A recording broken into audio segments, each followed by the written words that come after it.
Eh bien, respect et consternation, chers clients. Aujourd'hui, un sujet qui est pas hyper gai.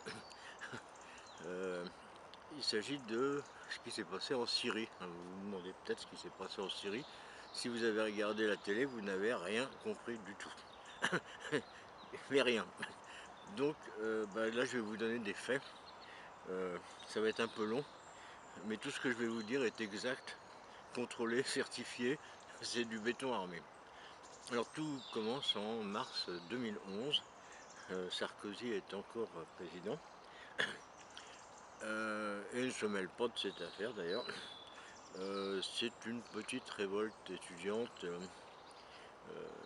matée dans le sang par le fils de, euh, du tyran, à savoir Bachar al-Assad, aussi féroce que son père finalement. Tout le monde croyait qu'il était bien gentil, mais bah non, il était très méchant.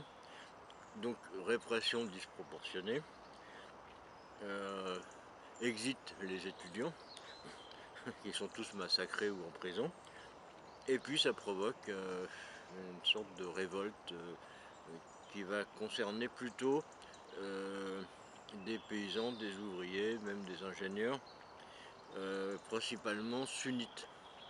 Il faut savoir que le gouvernement syrien est alawite, c'est une branche du chiisme,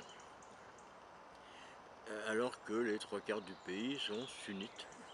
Euh, Ce qui explique que très vite les, les révoltés sunnites, révoltés contre Bachar, vont recevoir le soutien de pays sunnites comme la Turquie et l'Arabie Saoudite, qui vont leur livrer des armes. C'est l'armée syrienne libre créée par les Saoudiens et qui va très vite être phagocytée par Al-Nosra, une branche d'Al-Qaïda. Oui, ça se complique déjà, je suis désolé. Donc, côté Bachar, quels sont les soutiens? Il y a la Russie. Euh, pour, la, pour la Russie, c'est l'accès à la mer, donc c'est très important. Et puis il y a l'arc chiite, à savoir le Hezbollah et l'Iran.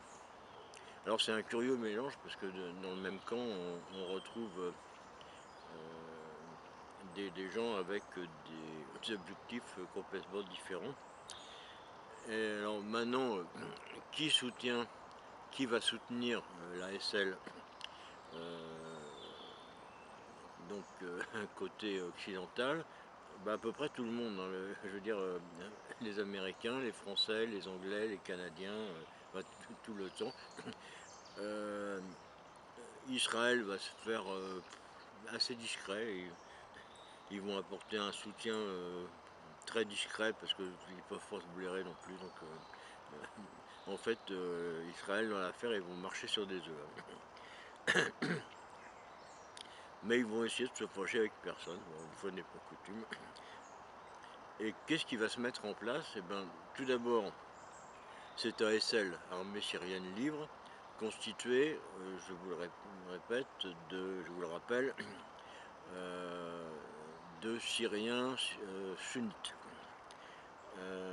Cette organisation va recevoir des tas d'armes, entre autres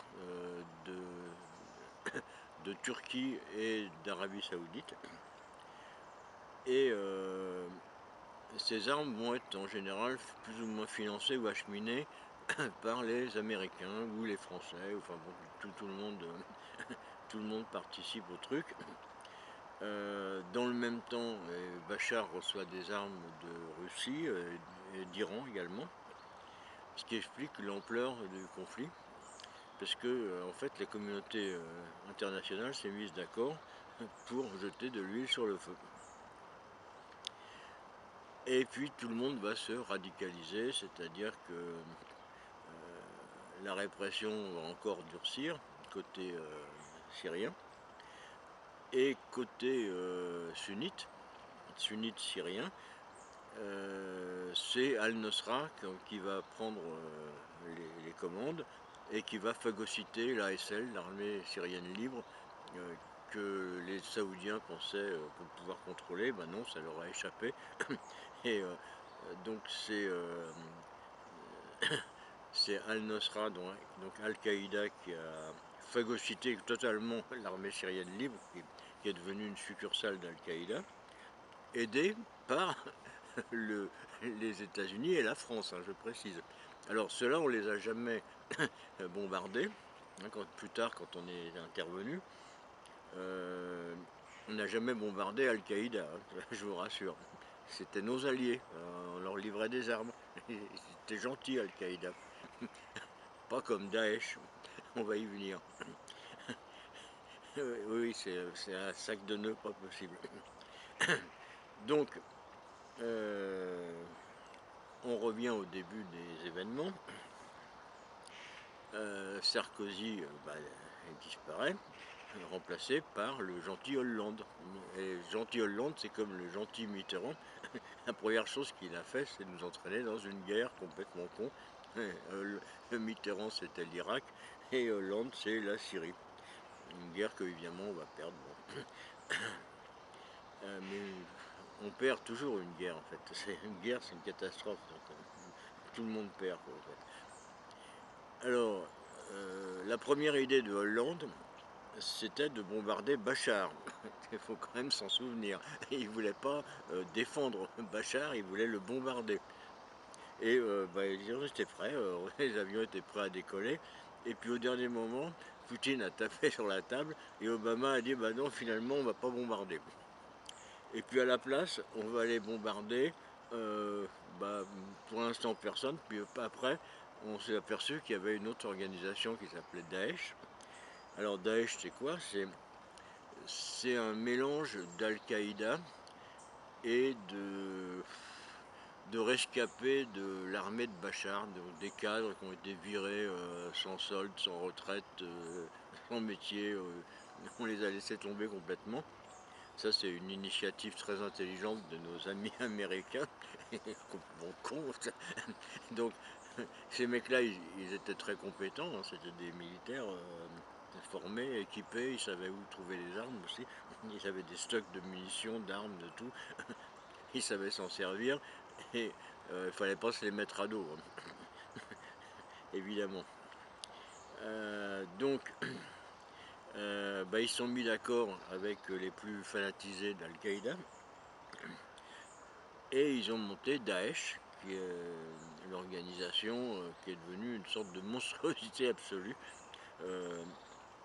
qui a atteint des sommets dans la violence. Et puis ça a commencé à tellement inquiéter les Occidentaux qu'ils se sont dit on va faire la peau de Daesh. Et puis le meilleur moyen pour y arriver, c'est de marcher avec Al-Qaïda. Donc on a aidé Al-Qaïda à piquer la place de Daesh. C'était ça notre objectif, puis ça n'a pas marché parce que tout le monde s'est fait virer. Et puis finalement c'est les Russes qui ont gagné. Alors je ne sais pas si vous vous rendez compte en fait que quand il y a des attentats, je sais pas, Charlie, Bataclan, etc., il y a des attentats commis par les bons d'Al-Qaïda et puis par les mauvais de Daesh. C'est bizarre, quoi. Et les bons, c'est ceux qu'on aide, hein, on leur file du pognon. On leur file des armes, on leur file du pognon, on les aide, on les défend contre leurs ennemis. C'est Al-Qaïda, c'est nos amis d'Al-Qaïda. Mais Daesh, c'est pas gentil, Daesh. Ils sont méchants, eux. Alors si vous arrivez à y comprendre quelque chose, chapeau, parce que moi, j'ai rien compris. Je ne sais pas quels sont les objectifs des Occidentaux. Ceux des Russes, j'arrive à comprendre, mais ceux des Occidentaux, ça me laisse perplexe. C'est très compliqué. Voilà, c'est tout. Je ne sais pas si ça vous a aidé à comprendre la situation, mais j'espère que ça vous a aidé à comprendre une chose, c'est qu'on nous raconte n'importe quoi, parce que ce que je vous ai dit, c'est la vérité. Vous pouvez vérifier.